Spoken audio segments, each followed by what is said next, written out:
জি বাংলার অন্যতম জনপ্রিয় একটি ধারাবাহিক ছিল মিঠি ঝোড়া। এই ধারাবাহিকে মুখ্য চরিত্রে অভিনয় করেছিলেন আরাত্রিকা মাইতি এবং সুমন দে।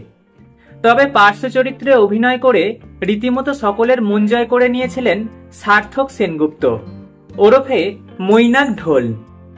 মিঠি ঝোড়া ধারাবাহিকে সার্থকের চরিত্রে অভিনয় করে সম্প্রতি একটি বিশেষ পুরস্কারে পুরস্কৃত হলেন মৈনাক। বেস্ট সাপোর্টিং অভিনেতার সম্মানে তিনি পেলেন এই পুরস্কার।